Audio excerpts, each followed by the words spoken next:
โดยได้យើងបានឃើញនៅក្នុងវីដេអូមុនវាសំខាន់ណាស់ក្នុងការយល់ដឹងពីទូនាទីរបស់បញ្ហាក្នុងជីវិតរបស់យើងនៅក្នុងវីដេអូនេះយើងនឹងទៅមើលកាន់តែជ្រៅពីគំនិតនេះវាច្បាស់ណាស់ថាជីវិតតែងតែជួបបញ្ហានិងត្រូវដោះស្រាយបញ្ហាតាម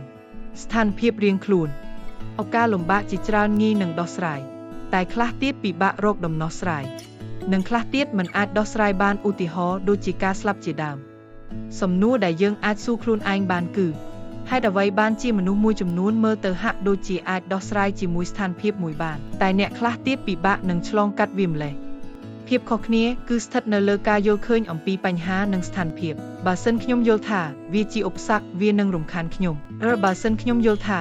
វាមានតម្លៃឲ្យខ្ញុំរៀនសូត្រពីវាជាការហ្វឹកហាត់ឬវាអនុញ្ញាតឲ្យខ្ញុំចាប់យកអ្វីថ្មីបទពិសោធន៍ថ្មីនិងបញ្ហាថ្មីអញ្ចឹងបញ្ហានឹងក្លាយជាអ្វីម្យ៉ាងដែលធ្វើឲ្យខ្ញុំជាមនុស្សម្នាក់រឹងមាំជាងមុនរីកចម្រើនជាបុគ្គលម្នាក់មានចំណេះដឹង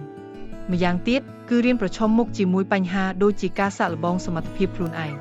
សាកល្បងដោះស្រាយវាធ្វើឲ្យខ្ញុំអាចជំនះបញ្ហាប្រឈមដែលលំបាកជាងមុននិងធ្វើឲ្យខ្លួនឯងប្រសើរជាងមុនក្នុងនាមជាមនុស្សម្នាក់និយាយដោយខ្លីវាល្អនិងមានហេតុផលក្នុងការរៀនទទួលថាបញ្ហាមានប្រយោជន៍និងអនុញ្ញាតឲ្យយើងធ្វើជាខ្លួនឯងដូចបច្ចុប្បន្ននឹងជួយឲ្យយើងក្លាយទៅជាមនុស្សម្នាក់ដែលយើងចង់បានបញ្ហាកើតឡើងក្នុងជីវិតគឺជៀសមិនរួចទេហើយត្រូវដោះស្រាយបញ្ហាដោយជៀសមិនរួចដែលជាញឹកញាប់យើងអាចបង្កើតកំហុសនៅក្នុងការដោះស្រាយបញ្ហាទោះជាយ៉ាងណាក៏ដោយប្រសិនបើយើងមានឥរិយាបថទទួលយកបញ្ហានិងកំហុសក្នុងពេលព្យាយាមដោះស្រាយវាយើងនៅតែអាចទទួលលទ្ធផលដ៏អស្ចារ្យយើងគួរតែចងចាំជានិច្ចថា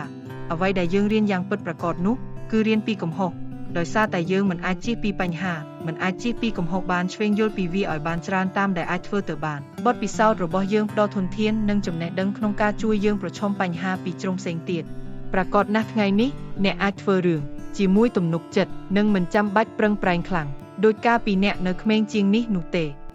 អ្នកបានធ្វើការជាមួយវានិងឆ្លងកាត់ឧបសគ្គជាច្រើនអ្នកបានរីកចម្រើនគួរឲ្យកត់សម្គាល់ក្នុងរស់នៅរបស់អ្នកជីវិតដែលល្អមានអត្ថន័យមិនមែនជីវិតដែលអត់បញ្ហានោះទេតែជាសមត្ថភាពភាពខ្លាំងភាពក្លាហានភាពរីករាយដើម្បីទទួលស្គាល់ពីបញ្ហាប្រឈមនិងទទួលយកបញ្ហា